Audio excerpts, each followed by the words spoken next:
I sit on the sofa, trying to keep a calm, positive expression on my face, as we watch TV while they crunch their way through a packet of crisps.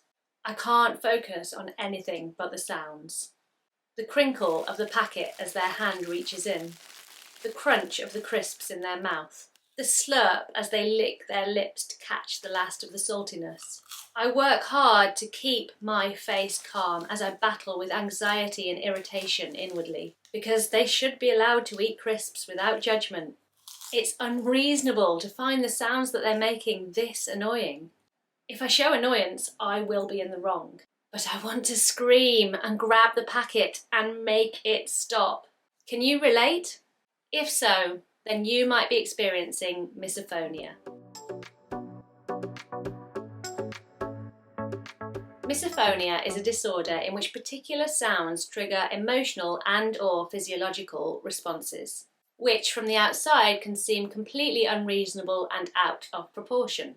Misophonia sufferers experience feelings of irritation, anger, and disgust when exposed to trigger sounds like chewing, sniffing, coughing, slurping, loud breathing, and many other sounds. Some people can also be triggered by visual stimuli like twiddling with your hair or rubbing your nose. I find that I mostly get triggered by sound, but I do find it really difficult when someone does that thing where they bounce one leg up and down.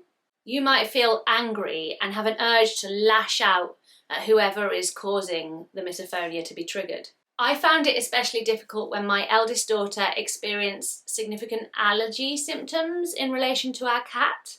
Even though she is one of the people that I love most in the whole of the world, it took an incredible amount of self-control to not show that what she was doing was irritating me and to remain calm. Sometimes I literally just had to walk away. Physiological responses to the stimuli include a raised blood pressure, raised heart rate, and increases in temperature. And you could feel a tightness or pressure in your body or in your chest.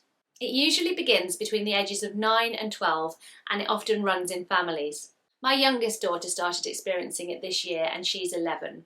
I can't exactly remember when I started experiencing it, but definitely I was a child. So that tracks with our experience. Since this is a channel focused on neurodivergence, I thought that I'd have a look in to see whether misophonia is linked with either autism or ADHD or both. I had a really good search, but there doesn't seem to be any conclusive links between it, apart from anecdotally, there is some mention on some websites that it might be linked with ADHD. But I do have some thoughts on how they might interact, since we can't definitely conclude yet that there's a link. Personally, the irritable, ragey feeling that misophonia triggers is quite similar to the emotional flooding that I experience when a big, often negative emotion overwhelms me because of my ADHD. Both make me feel a little bit out of control and like I can't hide the signs that I'm really irritated, even though there's not really any reason for me to be. Additionally, the build-up of pressure from a trigger sound can feel a little bit like sensory overload. The major difference for me is that the overload in response to sensory stimuli would generally gradually build up slowly over time, whereas with misophonia, it's a massive reaction that happens all of a sudden. So misophonia is more of a 0 to 10 in 2 seconds kind of a situation. The reaction I have is an incredibly intense experience and it's really hard to ignore. Whereas with sensory overload, at the beginning I can kind of hide how I'm feeling and mask it if I need to in certain situations. I found a couple of potential causes of misophonia when I was doing research for this video.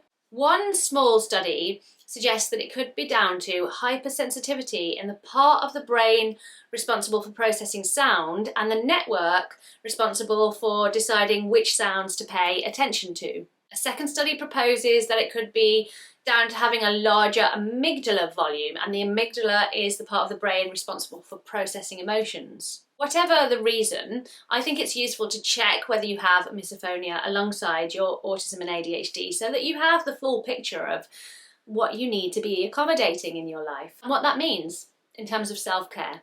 For me, it feels a little bit like another thing I have to learn to control, and alongside learning emotional regulation and learning how to manage meltdowns and avoid meltdowns. Oh gosh, there are so many ways in which my day can go off the rails. This is pretty overwhelming, so it definitely has to come with a large side helping of compassion. I have to work so hard to find so much compassion for myself on this journey, but it really is the most constructive way to move forward. So I'm learning when to put in my earbuds and drown out a sound with music, and when to just walk away when I'm being exposed to trigger sounds. And I'm trying really hard to learn to embrace the chaos in my brain, and I really hope that you can too, because I really think that's the only way forwards. If you liked this video, please hit the like button, subscribe to my channel, and consider joining my membership to access the smaller purple community in my Discord group. Thanks for watching. Goodbye.